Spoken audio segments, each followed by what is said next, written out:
جیسے ستارے کی گرنے کو میں نے اسٹڈی کیا, جیسے کائنات کی ڈسکرپشن کو اسٹڈی کیا, اور مجھے بہت سارے ایسے راز سمجھ آئے جو سائنس بہت لیٹ ایکسپلین کرتی.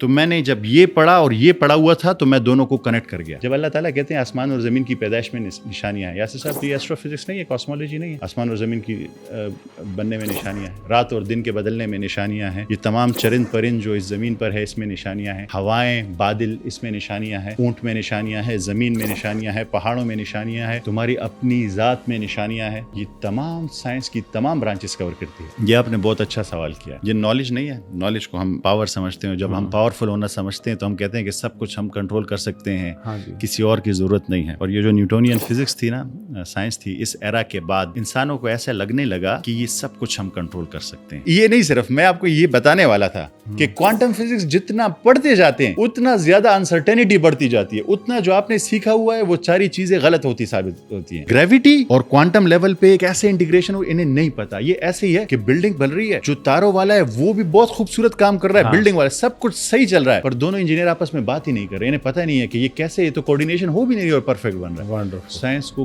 کچھ نہیں پتا.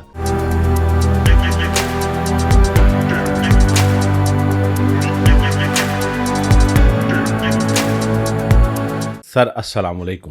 وعلیکم السلام یاسر صاحب. اچھا ہوا یہ کہ پچھلے دنوں میری نظر سے آپ کی ایک ویڈیو گزری اور میں ڈرائیو کر رہا تھا. تو اکثر یہ ہوتا ہے کہ میں جب ڈرائیو کرتا ہوں تو میں کوئی ویڈیو پلے کر لیتا ہوں, تو وہ ویڈیو پانی پہ تھی. اچھا, وہ ڈرائیونگ کرتے کرتے میں اس کو رینڈملی سن رہا تھا, مطلب بہت زیادہ میری توجہ فوکس نہیں تھا کیونکہ ٹریفک پہ تھا. لیکن اس کے دوران ایک جملہ آپ نے اس ویڈیو میں بول دیا, اور اس جملے نے مجھے باقاعدہ الرٹ کیا, اور میں نے پھر اس کو ریپیٹ کیا. تو آپ نے کہا کہ پانی سنتا ہے, محسوس کرتا ہے, اور انرجی کو اپنے اندر جذب کرتا ہے. تو جیسے ہوتا ہے نا کہ آپ کچھ سن رہے ہوں اور سڈن آپ کو ایک یونیک چیز سننے میں آئی, تو میں رک گیا. بہت سالوں سے ہم پانی کو, ہر شخص ایک وہ پیاس بجھانے کے ایلیمنٹ کے طور پہ استعمال کرتے ہیں, اور جو ہمیں ذرائع پانی ناردرن ایریا میں ہم جاتے ہیں, دریاؤں میں چلتا, اس کی خوبصورتی, اس کی آواز کو سنتے ہیں. لیکن وہ پہلو جو اس ویڈیو میں آپ نے پانی کا جب بیان کیا تو وہ بہت منفرد تھا. تو میں نے کہا کہ اس کو لے کے میں ضرور جو ہے وہ ڈاکٹر صاحب سے ڈسکشن کروں گا, اور ایک عام ذہن جس طرح پانی کے بارے میں سوچتا ہے وہ اس سے مختلف اینگل ہے.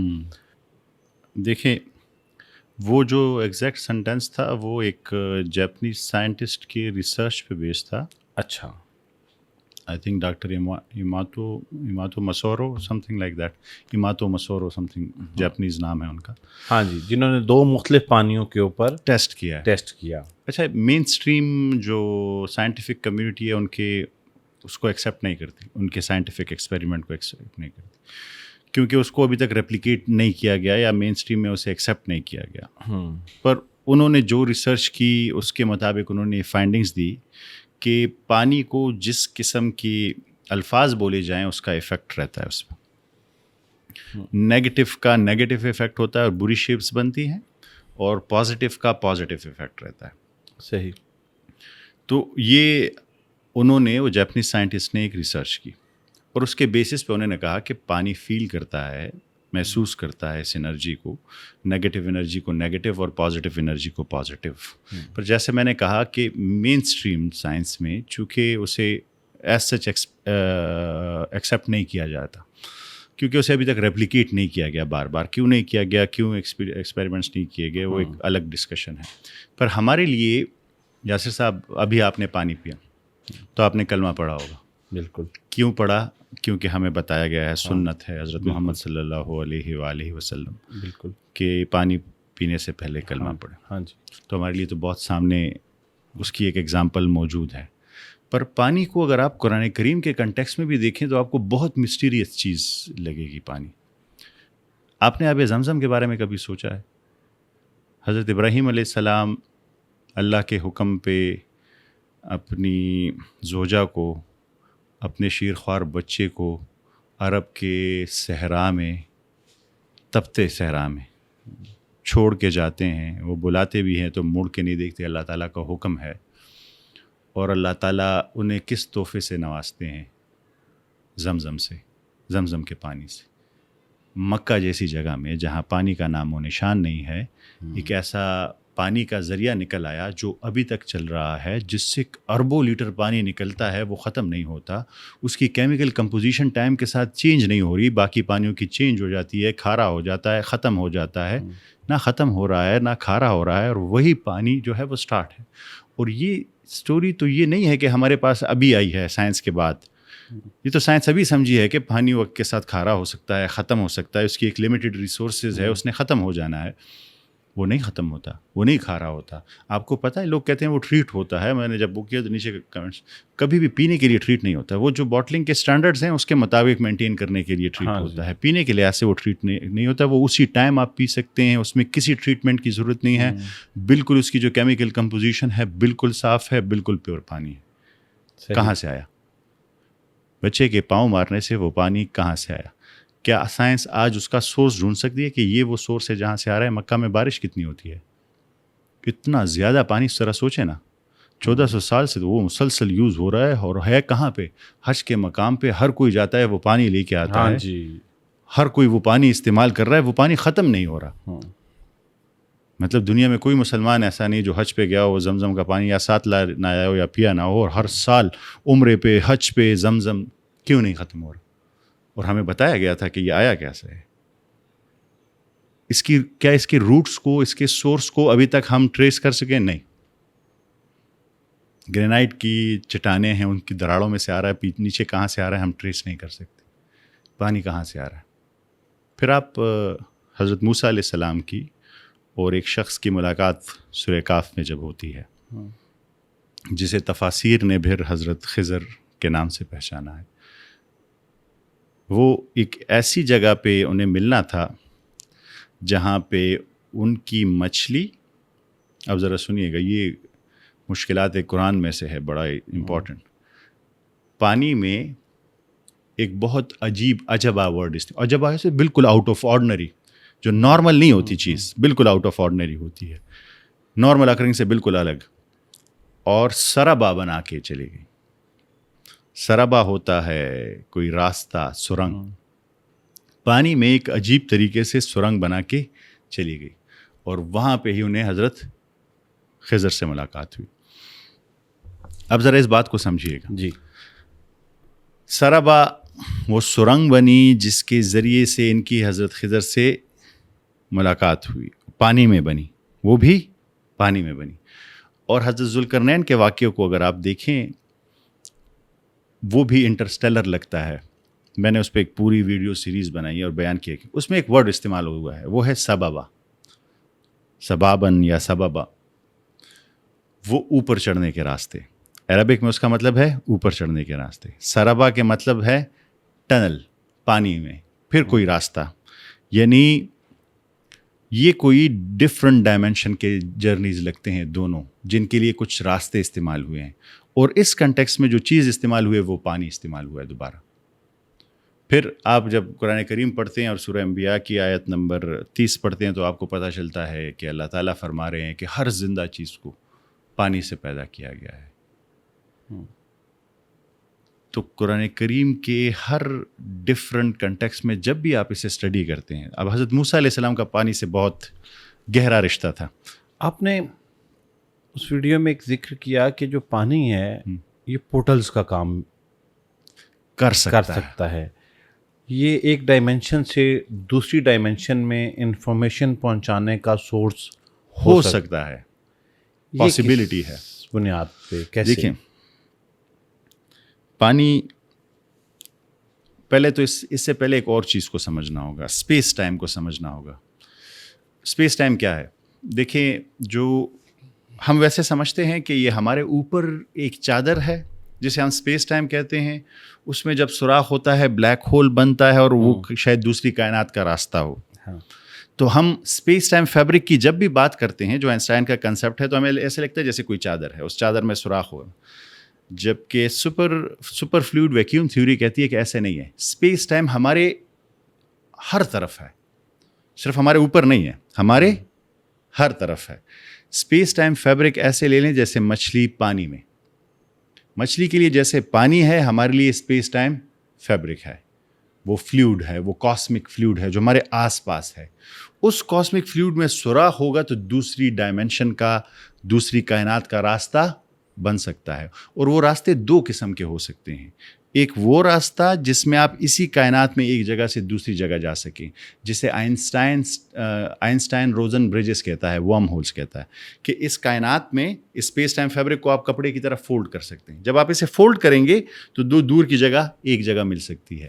اور ایسے بھی ہو سکتا ہے کہ آپ دوسری کائنات کا سفر کر سکیں اس پہ, اس کائنات سے دوسری کائنات. اگین پاسبلٹیز کی بات کر رہا ہوں میں. تو آئنسٹائن روزن برجز, ان کی یہ تھیوری, ورم ہول کی تھیوری کہتی ہے کہ آپ اسپیس ٹائم کو فیبرک کو فولڈ کر کے ایک جگہ سے دوسری جگہ جا سکتے ہیں. اور black hole, Stephen Hawking, quantum physics سے ہمیں پتہ چل سکتا ہے کہ وہ دوسری کائنات کا راستہ ہو سکتا ہے, ایک پورٹل ہو سکتا ہے. چونکہ کوئی گیا نہیں اب تک, نہ جا سکتا ہے ابھی تک, پاسبلٹی نہیں ہے, تو ہم لوگ فور شور یہ بات نہیں کر سکتے. پر جتنی تھیوریز ہیں وہ یہ بات کرتی ہیں. اب میں نے آپ کو سمجھایا کہ یہ اسپیس ٹائم صرف آسمان میں نہیں ہے, اسپیس ٹائم فیبرک ہمارے آس پاس ہے. تو بلیک ہول چونکہ اس پہ اتنا زیادہ پریشر اور لوڈ ڈال دیتا ہے کہ وہ اسپیس ٹائم میں سوراخ کر دیتا ہے. چونکہ یہ حضرت موسیٰ علیہ السلام کا واقعہ ہے اور اس میں یہ بیان ہوا ہے کہ پانی میں ایک عجیب طریقے سے سرنگ بنی جہاں پہ حضرت خضر اس سے ملے. تو یہ پاسبلٹی ہو سکتی ہے کہ یہ سمندروں سے بھی کوئی راستہ نکل سکتا ہو, پاسبلٹی ہو سکتی ہے. It's not a fact, it's a theory جس میں فردر ریسرچ کی ابھی ضرورت ہے. یہ آیت, اس کی پوری انڈرسٹینڈنگ ہمیں with the passage of time آئے گی. جو برمودا ٹرائنگل ہے, اس میں آپ کی ویڈیو میں بھی میں نے سنا اور اس سے پہلے بھی کہ وہاں پہ پانی ایک خاص سپیڈ میں گھومتا ہے اور کشش شکل کی وجہ سے وہ سب لوگ جو دیکھنے والے جانتے ہیں جہاز تک وہاں گئے اور پھر نہیں ملے. آپ اس کو ایکسپلین کر سکتے ہیں کہ کیا یہ اس سے ریلیٹ کرتا ہے کہ کیا اس میں جانے والی کوئی چیز وہاں سے کسی دوسری کائنات میں یا کسی دوسری جگہ پہ یونیورس میں پہنچ جائے؟ دیکھیں, اسے فکشنل طریقے سے دیکھیں تو اس پہ بہت ساری موویز بنی ہوئی. ایک چیز تو یہ سمجھ لیں کہ برمودا ٹرائنگل یہ نہیں ہے کہ ہر ٹائم اس میں یہاں پہ یہ ہو رہا ہے, اس سے ریگولر فلائٹس گزرتی ہیں, آپ کو پتہ ہوگا وہ روٹ ہے اس سے راستہ. ہاں جی. پر اوکیجنل اکرنگز ہوتی ہیں. ہاں جی. کبھی کبھی. اب وہ کن کنڈیشنز کے انڈر ہوتی ہے, کیا ہوتا ہے, وہ ریسرچ ڈیٹا اویلیبل نہیں ہے کہ کیوں ہوتا ہے. پر یہاں پہ اناملیز بالکل ملی ہیں, سائنس نے اسٹڈی کی ہے, الیکٹرو میگنیٹک اناملیز ملی ہیں جو نارمل نہیں ہیں, اس سے ڈفرینٹ ریڈنگز ملی ہے. الیکٹرانک فوگ کا ذکر کیا گیا ہے جو کچھ ڈفرینٹ چیز ہے. پر یہ نہیں ہے کہ آپ ابھی جائیں گے تو آپ کے ساتھ یہ ہو جائے گا, نہیں. وہ ایک نارمل جگہ ہے, اس سے جہاز ریگولرلی گزرتے رہتے ہیں. کچھ انسیڈنٹ ایسے ہوئے ہیں جس میں سے وہ 5 جہاز تھے, یو ایس ایس سائیکلوپس تھا, وہ غائب ہو گئے اور ان کا کوئی اتا پتہ نہیں چلا. یعنی ان کا کوئی بھی چیز سمندر میں ڈوبتی ہے تو کچھ وقت بعد ان کا کوئی نہ کوئی ملبہ آ جاتا ہے اوپر. صحیح. وہ کچھ نہیں ملا. اس کے بارے میں بہت ساری تھیوریز ہیں, اس میں سے ایک تھیوری یہ بھی ہے کہ یہ پاسبلٹی ہو سکتی ہے کہ اگر کوئی گیٹ ویز ہیں, ڈائمینشنل گیٹ ویز, یہ ایریاز ایسے ہیں جو تھوڑے میٹا فزکس کے ایریا میں آتے ہیں, بیسک فزکس میں نہیں آتے, کیونکہ فزکس نہ بھی اسے سمجھی ہے اور نہ اسے ایکسیپٹ کرتی ہے. پر چونکہ اکرنگز ہوئی ہیں اور اسے ابھی وہ سمجھ نہیں پاتے, تو اس میں ڈفرینٹ تھیوریز بنتی ہے. اس میں سے ایک تھیوریز یہ بھی ہے کہ یہ پاسبلٹی ہے کہ انڈر سرٹن کنڈیشنز, کچھ خاص حالات میں شاید یہاں پہ ڈائمینشنل گیٹ ویز کھل سکتے ہوں, جس کی وجہ سے یہ تمام انسیڈنٹس ہوئے ہوں. ایک پاسبلٹی ہے. لیکن ڈاکٹر صاحب اب اس میں سوال جو اہم ہے وہ یہ ہے, کیونکہ آپ نے اس کے اوپر کام کیا ہے اور آپ کی بڑی تفصیلی ویڈیو ہے, تو یہ کہیں آپ کے ذہن میں سوال آیا ہے کہ یہ جو مادہ ہے یہ اگر واپس نہیں آیا تو پھر یہ کہاں گیا ہوگا؟ دیکھیں, میں ایک بات کرتا ہوں. میں نے آپ سے پہلے ایک بیان کیا تھا کہ جب میں قرآن کریم پر غور و فکر کرنے لگا تو مجھے پتہ چلتا گیا کہ اس میں لیئرز آف میننگ ہے. بہت ساری لیئرز ہوتی ہیں ایک میننگ میں, اس میں بڑے گہرے راز پڑے ہوتے ہیں. جیسے ستارے کی گرنے کو میں نے اسٹڈی کیا, جیسے کائنات کی ڈسکرپشن کو اسٹڈی کیا, اور مجھے بہت سارے ایسے راز سمجھ آئے جو سائنس بہت لیٹ ایکسپلین کرتی تھی. تو میں نے جب یہ پڑھا اور یہ پڑھا ہوا تھا تو میں دونوں کو کنیکٹ کر گیا. اچھا, بالکل پرفیکٹ بیان ہوا ہے یہاں پہ. تو ایسی 10 نہیں 20 نہیں 100 چیزیں ہیں جن کو میں سمجھا اور وہ بالکل سائنس کے مطابق تھی. تو اب میرا دیکھنے کا نظریہ قرآن کریم کا یہ ہے کہ جو قرآن کریم بیان کر رہا ہے اس کا مطلب اس میں ایک بہت بڑا راز اور کوئی چیز چھپی ہوئی ہے. تو میں اس لیے کہتا ہوں کہ اگر حضرت موسیٰ علیہ السلام اور حضرت خضر کی ملاقات جہاں پہ ہوئی, جہاں پہ کہہ رہے ہیں کہ 2 دریا مل رہے تھے, جب 2 دریا ملتے ہیں تو بہت بڑا پریشر کریٹ ہوتا ہے, بہت بڑا انرجی کریٹ ہوتی ہے. وہاں پہ اسی دنیا میں پانی میں ایک سرنگ بنی جس میں مچھلی عجیب طریقے سے گئی,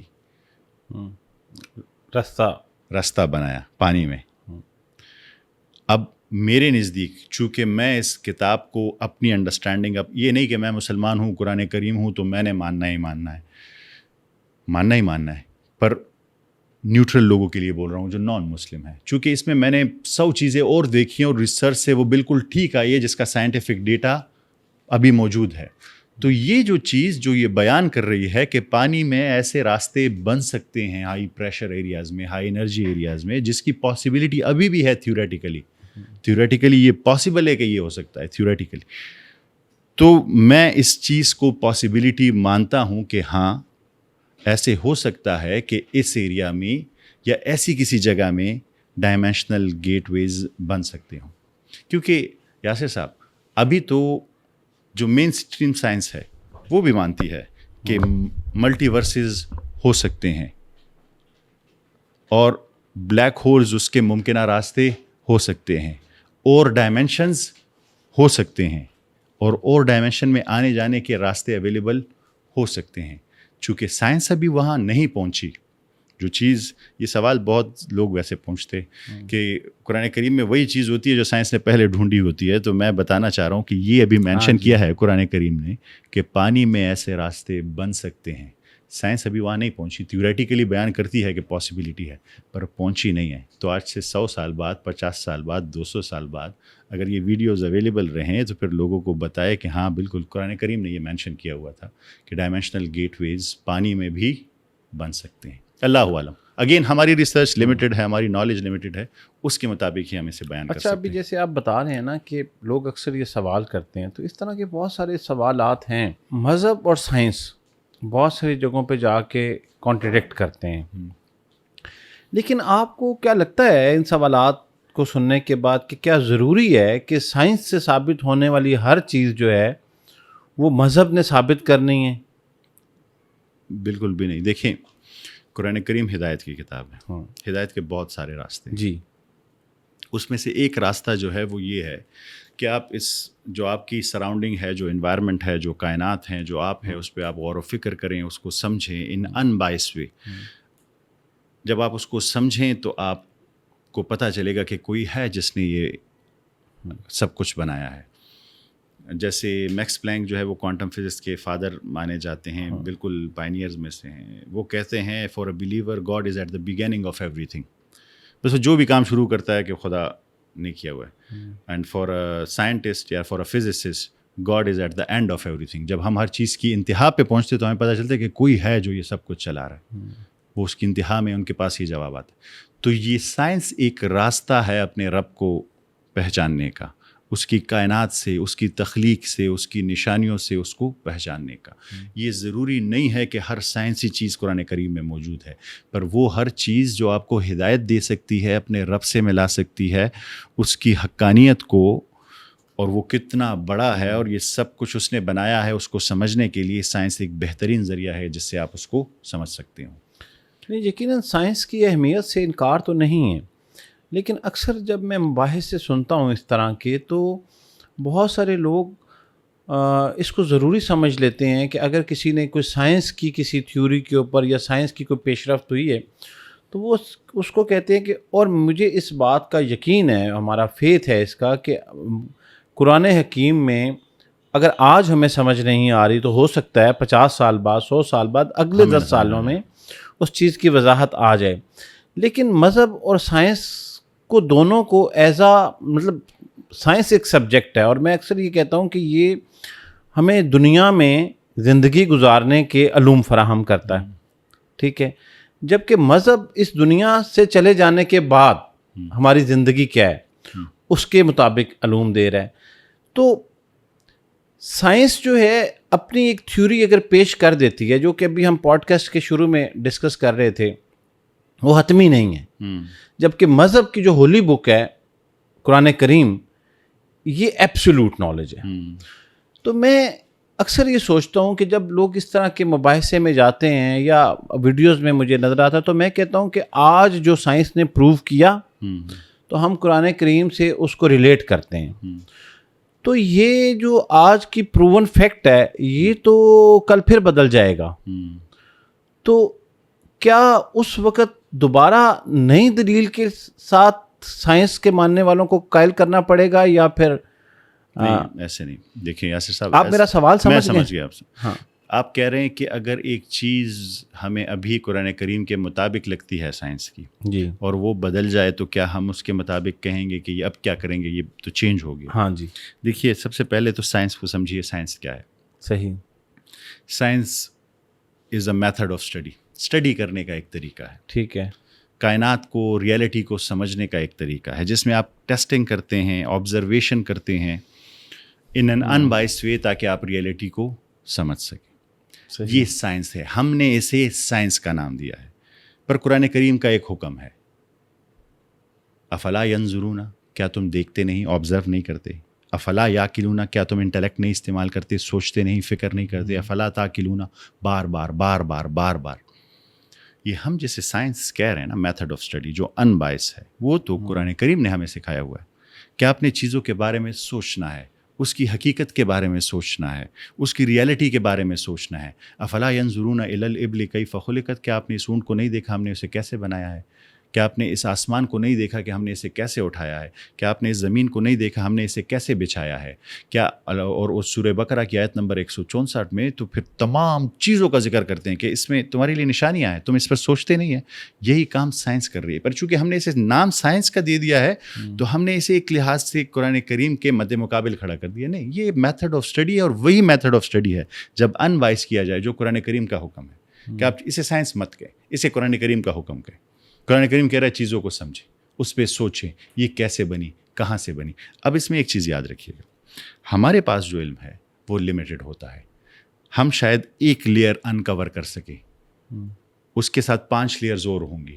ہمارے بعد آنے والے اس کی دوسری لیئر انکور کریں گے, پھر تیسری کریں گے, پھر چوتھی کریں گے, پھر 5ویں کریں گے. تو ہم لوگ جو کام کریں گے ابھی سائنس پر, جس چیز کو سمجھیں گے, اس کے بعد آنے والے لوگ اس کے ایک اور لیئر کو فائنڈ آؤٹ کریں گے, اس کے بعد ایک اور لیئر کو فائنڈ آؤٹ کریں گے. تو یہ کام میں اس کو ایسے نہیں لیتا کہ آج کیا تو ایک جیسا ہے اور کل متضاد نہ ہو جائے. نہیں, میں اس کو ایسے لیتا ہوں کہ میں نے ایک لیئر بچھائی, آنے والا اس پہ دوسری لیئر بچھائے گا, تیسری بچھائے گا, اور یہ ایک بنڈل آف نالج بنتا جائے گا, بجائے کہ ایک دوسرے کے ساتھ تضاد میں چلا جائے گا. مجھے لگتا ہے کہ یہ ایک سیکوینس میں سنکرونائز ہو کے ایک ساتھ ہی جاتا جائے گا, پر یہ نالج کمپائل ہوتا جائے گا, بڑا ہوتا جائے گا. آپ کو پتہ ہے پہلا سائنٹیفک میتھڈ کس نے ایجاد کیا؟ نہیں پتا. ابن ہیشم نے, مسلمان. اچھا, یہ بڑی ایک زبردست بات ہے. یہ جب آپ نے یہ پوچھا نا, تو بہت سارے لوگ جو آپ کو یہ سوال بڑا کامن فیس کرنا پڑتا ہوگا کہ اگر آپ قرآن کریم ہر چیز کو ثابت کر رہے ہو, اور یقیناً ثابت کرتا ہے, تو پھر ایسا کیوں نہیں ہوتا کہ تمام ایجادات جو ہیں وہ مسلمانوں نے کی ہوں؟ تو ایجادات میں ہم سے یہ سوال کیا جاتا ہے کہ آپ مسلمان پیچھے ہیں, جبکہ آپ کی ہولی بک میں تو یہ سب کچھ پہلے سے موجود ہے. بہت خوبصورت. تو اس آرگیومنٹ کو آپ کیسے کاؤنٹر کرتے ہیں؟ بہت خوبصورت بات. قرآن کریم نے کبھی نہیں کہا کہ یہ نشانیاں مسلمانوں کے لیے. اچھا, قرآن کریم نے ہمیشہ کہا ہے یہ نشانیاں عقل والوں کے لیے. آسمان اور زمین کی پیدائش میں, رات اور دن کے بدلنے میں نشانیاں ہیں مسلمانوں کے لیے نہیں, عقل والوں کے لیے. جو بھی عقل استعمال کرے گا, جو بھی یہ اسٹڈی میتھڈ اپنائے گا, چیزوں کو آبزرو کرے گا, ٹیسٹ کرے گا, سمجھنے کی کوشش کرے گا, اس کو یہ نشانیاں ملیں گی. تو اللہ تعالیٰ نے کیا کہا ہے قرآن کریم میں؟ یہ نشانیاں کس کے لیے ہیں؟ عقل والوں کے لیے. اور ایسا بھی نہیں ہے کہ مسلمانوں نے کچھ نہیں کیا. نہیں, ہمارا جب وہ ہے اور بہت ساری مثالیں ہیں ابھی بھی مسلم سائنٹسٹ دیکھیں, ان کے کام دیکھیں, بہت سارے بہت زبردست کام کر رہے ہیں. جب بھی ایک چیز آئی اس میں مسلم سائنٹسٹ کام کر رہے ہیں. ہاں, کمپیریٹیولی ہم بہت کم ہیں اور بہت پیچھے ہیں پچھلے 800 یا 1000 سال سے. پر اس سے پہلے جو بنیادیں, آپ کو پتہ ہے ابھی بھی آسمان میں کتنے ستارے مسلم عربک نیم سے ہیں؟ آپ کو پتہ ہے کہ یورپ میں 800 سال تک ابن سینا کی کتاب پڑھائی گئی. آپ کو پتہ ہے کہ یہ گریوٹی کی باتیں, یہ فزکس کے بیسکس ابن ہیشم نے سٹارٹ کیے. کیمرہ کی بنیاد کس نے رکھی؟ روبوٹکس کی بنیاد کس نے رکھی؟ کس نے اس ٹائم سٹارٹ کیا؟ اڑنے کی بنیاد کس نے رکھی؟ یہ تمام بنیادیں وہاں سے رکھی گئی. اس کا مطلب یہ ہے کہ ہم اپنے راستے سے بھٹک گئے, وہ لوگ اپنے راستے پہ تھے. گواہ دی ہم نے جو افلاس سے میراث پائی تھی, سریا سے زمیں پہ آسمانے ہم کو دے مارا. ہم نے اپنا راستہ بھٹک دیا ہے, کیونکہ اللہ تعالیٰ نے یہ نشانیاں یہ نہیں کہتی کہ یہ مسلمانوں کے علاوہ کسی کو نہیں ملے گی. قرآن کریم نے صاف لکھا ہوا ہے یہ نشانیاں ان کو ملے گی جو عقل استعمال کرے گا.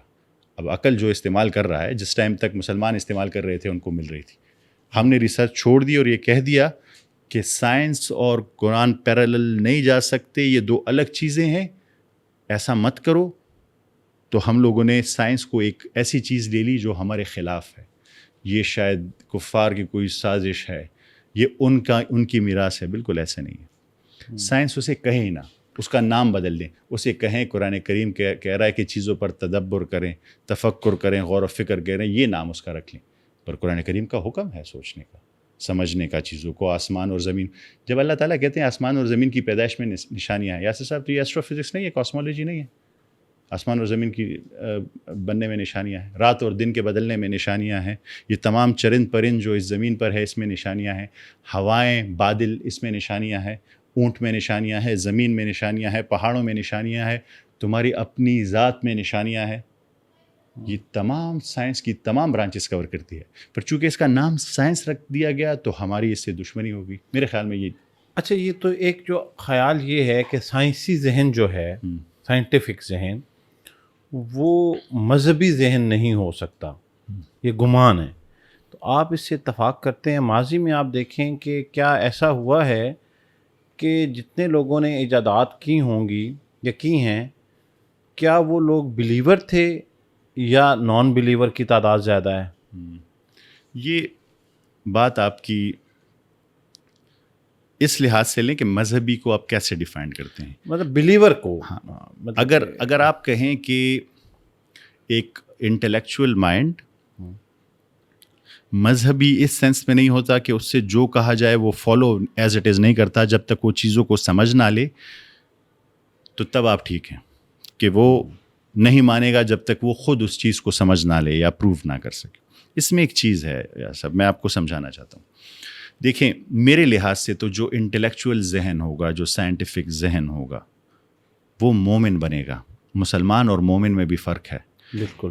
وہ دل سے اور دماغ سے یقین کرے گا, وہ ایمان لے کے آئے گا, وہ سچا سجدہ کرے گا جو اس کے دل سے نکلے گا, کیونکہ وہ چیزوں کی حقیقت کو سمجھ جائے گا. مسئلہ کیا ہوتا ہے؟ مسئلہ یہ ہوتا ہے, علامہ اقبال کا شعر ہے نا,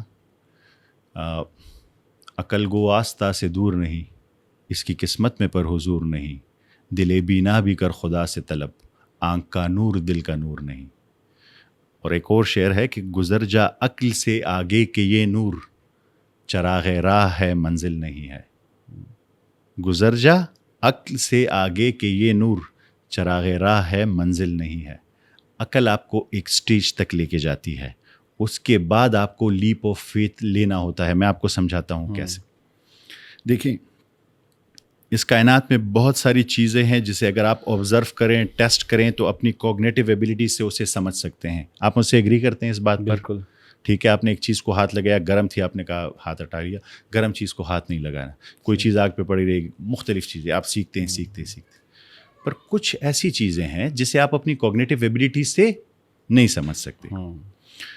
تو یہ دونوں چیزیں جب آپ اس پہ بضد ہو جاتے ہیں کہ نہیں، جو چیزیں میں اپنی کوگنیٹو ایبیلٹیز سے نہیں سمجھ سکتا اسے بھی میں نے سمجھنا ہے، وہ لوگوں کی آپ بات کر رہے ہیں کہ وہ مذہبی نہیں ہوتے یا دین سے دور ہو جاتے ہیں.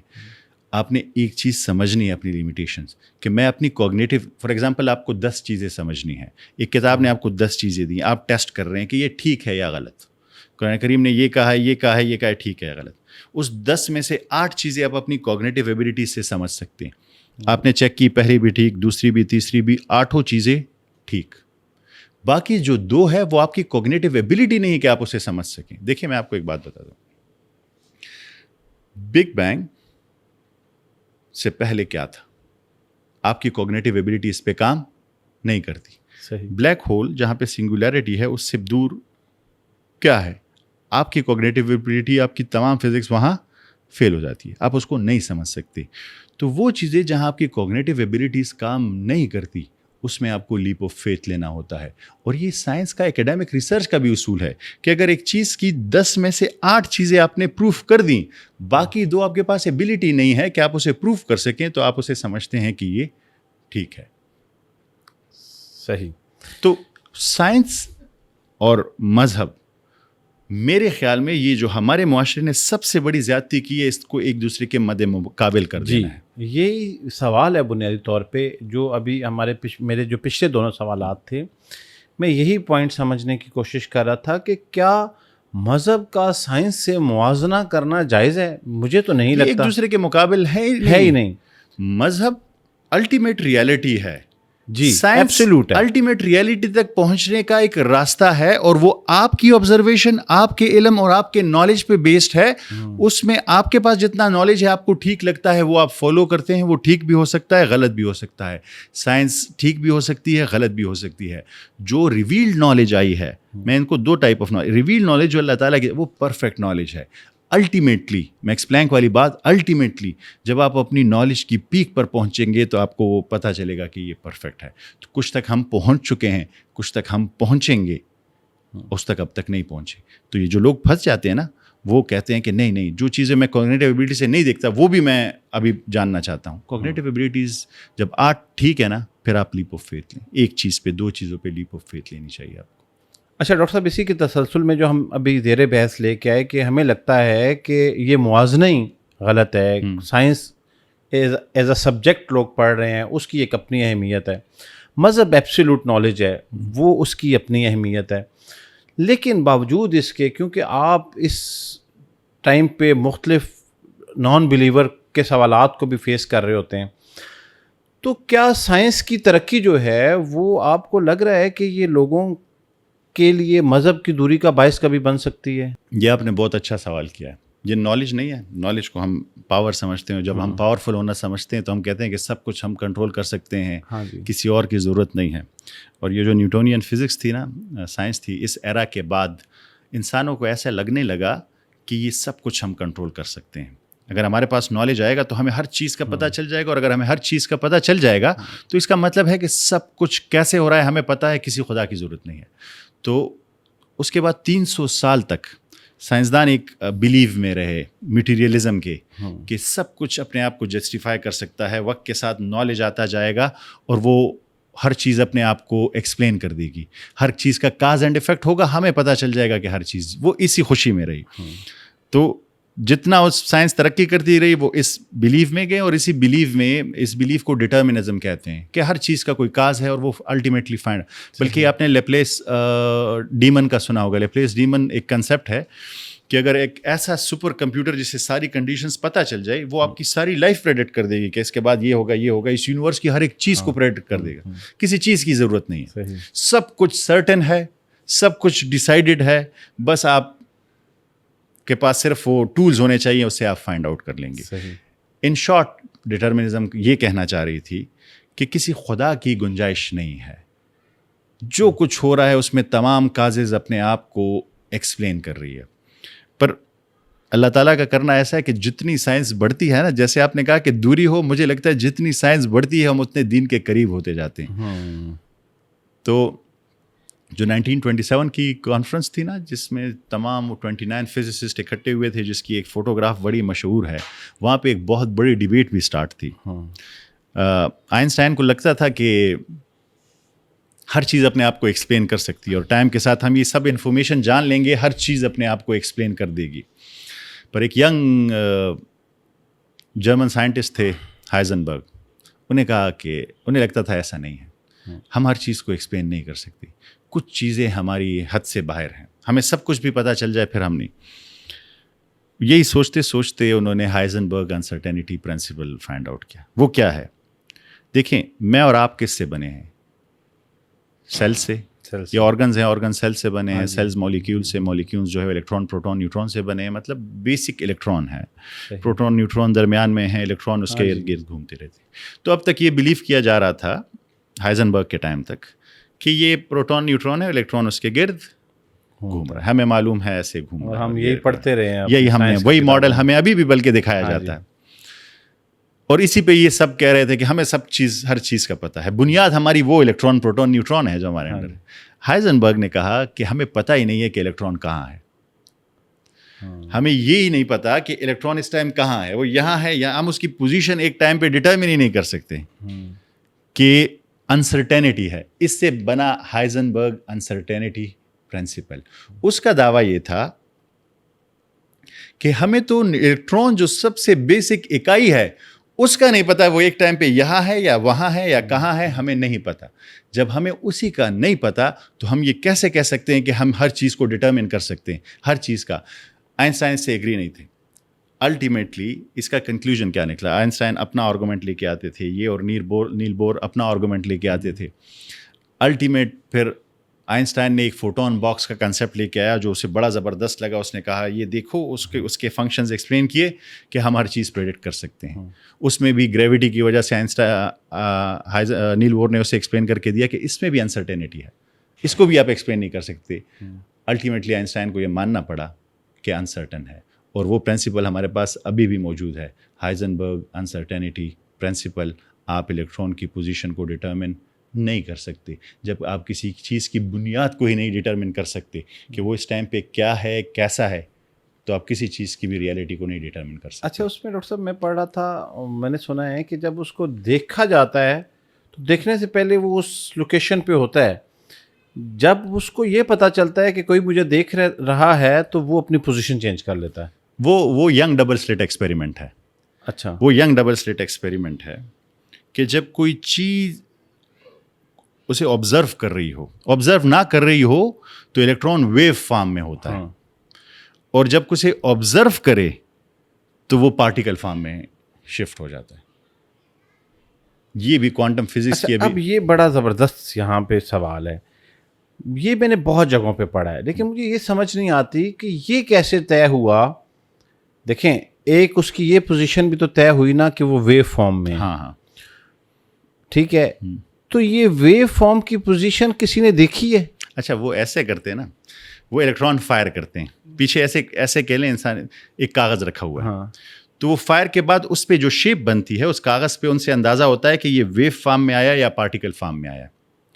جب ویو فارم میں آتا ہے تو پورا ایک ایسا پیٹرن بنا ہوتا ہے جیسے ویو جاتی ہے ایسے, اور پارٹیکل فارم میں ڈاٹس بنے ہوتے ہیں ایسے, جو ڈاٹس میں گیا ہوتا ہے. تو اس پہ جو چیز بن کے آتی ہے نا, اس سے انہیں اندازہ ہوتا ہے. ینگ ڈبل سلٹ ایکسپیریمنٹ کی بات کر رہا ہوں کہ ابھی یہ ویو فارم میں تھا اور ابھی یہ پارٹیکل فارم میں آیا ہے, جو اس کی پوزیشن وہاں پہ بنتی ہے وہاں پہ. مطلب ڈبل سلٹ کا یہ مطلب ہے کہ دو ایسے سوراخ سے ایسی لائن سی بنائی ہوئی. ہاں جی, ٹھیک ہے. تو جب نہیں ہوتا ویو فارم ہوتا ہے نا, تو دونوں میں سے گزر رہا ہوتا ہے ایک ٹائم پہ. آپ یوں کہہ لیں کہ ایک دیوار میں ہم نے 2 ہول کر دیے. ہاں, ٹھیک ہے. تو جب وہ اس کو کوئی نہیں دیکھ رہا تو وہ دونوں ہولز ایک ٹائم میں دونوں میں سے گزر رہا ہوتا ہے. اس کے پیچھے جو کاغذ ہے اس پہ شیپ وہی بن رہی ہوتی ہے ویو فارم کی. اور جب کوئی آبزرو کر رہا ہے تو ایک ٹائم پہ ایک سے گزرتا ہے, ایک سے گزر رہا ہوتا ہے, پارٹیکل ایکشن کرتا. یہ نہیں, صرف میں آپ کو یہ بتانے والا تھا کہ کوانٹم فزکس جتنا پڑھتے جاتے ہیں اتنا زیادہ انسرٹینٹی بڑھتی جاتی ہے, اتنا جو آپ نے سیکھا ہوا ہے وہ ساری چیزیں غلط ہوتی ثابت ہوتی ہیں. مطلب کوانٹم انٹینگلمنٹ کو پھر لے لیں. کوانٹم انٹینگلمنٹ کو Einstein spooky action at a distance کہتا ہے. وہ کیا ہے کہ اگر 2 پارٹیکلز, کوانٹم پارٹیکلز ایک دوسرے کے ساتھ انٹینگل ہو گئے, ایک یہاں پہ پڑا ہے اور ایک کائنات کے دوسرے کونے میں پڑا ہے, اس میں جو چینج ہوگا اس میں بھی ہو جائے گا انسٹنٹلی. جبکہ آئنسٹائن کہتا ہے کہ اس کائنات کی سب سے تیز چیز کیا ہے؟ Speed of light. Speed of light. تو اسپیڈ آف لائٹ پہ بھی آپ کائنات کے دوسرے اینڈ پہ تو پہنچ نہیں سکتے ہیں. وہ جیسے ہی ایک چینج ہوتا ہے دوسرا انسٹنٹلی چینج ہوتا ہے, اسپیڈ آف لائٹ سے بھی تیز. اس لیے وہ اسپوکی ایکشن کہتا ہے یہ تو پاسبل ہی نہیں, یہ کیسے ہو سکتا ہے؟ کیا چیز ہے جو اسپیڈ آف لائٹ سے تیز جا کے اس دوسرے کو بتا رہی ہے کہ اس میں چینج ہوا ہے, تم بھی چینج ہو جاؤ. جیسے وہ اکثر موویز میں دکھاتے ہیں نا کہ جڑوا ہوتے ہیں تو ایک دوسرے ملک میں ایک کو چوٹ لگتی ہے تو دوسرے کو چوٹ لگتی ہے. اچھا ہاں, رات کو بھی میں ایک کانسیپٹ ڈسکس کر رہا تھا ٹوین فلیم کا. ہاں ٹوین فلیمز کا. وہ اسی سے ریلیونٹ ہے کہیں؟ نہیں, وہ تو ایک کوانٹم لیول پہ کوانٹم انٹینگلمنٹ ہے کہ پارٹیکلز ایک دوسرے کے ساتھ کنیکٹڈ ہیں. ایک کے اسٹیٹ میں چینج ہوتا ہے, دوسرا نو میٹر جہاں بھی ڈسٹینس ہو, جتنا بھی ڈسٹینس ہو وہ بھی چینج ہوگا. اس کو وہ نہیں سمجھ سکتے ہیں کوانٹم انٹینگلمنٹ کہ ایسا کیوں ہے. اچھا, دیکھنے والوں کے لیے یہ کہ یہ ایک بڑی دلچسپ مرحلے میں ہماری پوڈ کاسٹ داخل ہو گئی ہے, لیکن خبر یہ ہے کہ ہمارے پاس وقت تھوڑا کم ہے. تو اب ہم ڈاکٹر صاحب سے یہ وعدہ لیتے ہیں کہ یہ جب بھی اسلام آباد تشریف لائیں گے تو ہمارے اسٹوڈیو میں آئیں گے اور یہ کوانٹم فزکس کے اس موضوع کو ہم یہیں سے کنٹینیو کریں گے. بالکل. اور ایک سیر حاصل گفتگو اس پہ آپ کو سننے کو ملے گی. یہ چھوٹی سی ایپیسوڈ تھی, اس سے پہلے ہم اسی جگہ پہ ایک اور ایپیسوڈ ریکارڈ کر چکے ہیں جو شاید آپ اس سے پہلے آپ دیکھ چکے ہیں. تو ڈاکٹر صاحب آپ جب بھی اسلام آباد تشریف لائیں تو میں چاہوں گا کہ اسی گفتگو کو ہم یہیں سے کنٹینیو کریں. اور آپ کے وقت کا بہت بہت شکریہ. ضرور یاسر صاحب, آپ کا بہت شکریہ, آپ کا آنا, اتنا ٹریول کرنا. اور میں ہمیشہ آخر میں ایک بات ضرور کہتا ہوں. جی. میری پوری ڈسکشن کا ایک ہی مقصد ہے کہ آپ لوگ بھی سوچنا شروع کریں. یہ ہم سب کی ذمہ داری ہے. یہ کسی خاص بندوں کی ذمہ داری نہیں ہے. ہر ایک بندے نے سوچنا ہے. میری عقل لمیٹڈ ہوگی, میری کیپیسٹی لمیٹڈ ہوگی, میں نے تھوڑا سوچا ہوگا, آپ شاید مجھ سے 2 قدم آگے جائیں گے. پر صرف بات یہ ہے آپ کے پاس یہ ڈیسیجن ہے اور اسی پہ آپ سے پوچھا جائے گا کہ آپ نے اپنا ٹائم اور اپنی اٹینشن کہاں لگایا. آج ڈیسائیڈ کریں, بیٹھیں, مجھے غلط ثابت کریں, میں تو بڑا کمزور ہوں, مجھے غلط ثابت کریں, سائنٹسٹ کو غلط ثابت کریں, find out some thing new, کسی چیز کی ریسرچ کریں, اس کائنات کو سمجھیں. یہ بھی اللہ تعالیٰ کی کتاب ہے. جتنا آپ سمجھیں گے اتنا زیادہ آپ اللہ تعالیٰ کے قریب ہوں گے. کوانٹم فزکس, یہ میں لاسٹ میں یہی آپ کو بتانے جا رہا تھا کہ جتنا 300 سال تک انہیں لگ رہا تھا کہ سب کچھ ہم کر رہے ہیں, اللہ تعالیٰ نے کوانٹم فزکس سمجھانا شروع کیا تو انہیں پتہ چلا ہمیں تو کچھ پتہ ہی نہیں ہے. ہم تو بنیاد کو ہی نہیں سمجھتے. وہ جو ذرہ ہے ہم اس کو نہیں سمجھتے, تو باقی تو چھوڑے, اس کو ہم کیا سمجھیں گے. اب سب سے انٹرسٹنگ بات وہ ہے, جب ہم ملیں گے تو پھر آپ کو بتاؤں گا. یہ سمجھ لیں 2 انجینئر ایک گھر پہ کام کر رہے ہیں, ایک بجلی کی تاریں لگا رہا ہے, ایک بلڈنگ بنا رہا ہے. آئنسٹائن کی جو فزکس ہے نا, وہ جیسے بلڈنگ بنا رہا ہے, وہ بڑی چیزوں کی فزکس ہے, پلانٹس کی, اسٹارس کی. کلاسیکل فزکس جیسے کہتے ہیں نیوٹونین اور آئنسٹائن کی فزکس. کوانٹم فزکس ذروں کی ہے. مثال کے طور پہ جو تارے لگا رہا ہے, ان دونوں کے درمیان ابھی تک انہیں کوئی کنیکشن ہی نہیں ملا. ان کو پتہ ہی نہیں ہے کہ یہ دونوں ایک دوسرے سے کیسے کمیونیکیٹ کر رہے ہیں. گریوٹی اور کوانٹم لیول پہ کیسے انٹیگریشن ہو انہیں نہیں پتا. یہ ایسے ہی ہے کہ بلڈنگ بن رہی ہے, جو تاروں والا ہے وہ بھی بہت خوبصورت کام کر رہا ہے, بلڈنگ والا سب کچھ صحیح چل رہا ہے, پر دونوں انجینئر آپس میں بات ہی نہیں کر رہے. انہیں پتہ نہیں ہے کہ یہ کیسے, یہ تو کوآرڈینیشن ہو بھی نہیں اور پرفیکٹ بن رہا ہے. سائنس کو کچھ نہیں پتا. اس پہ کسی دن پھر بات کریں گے انشاءاللہ. آپ کے وقت کا بہت بہت شکریہ. بہت مہربانی. جزاک اللہ خیر.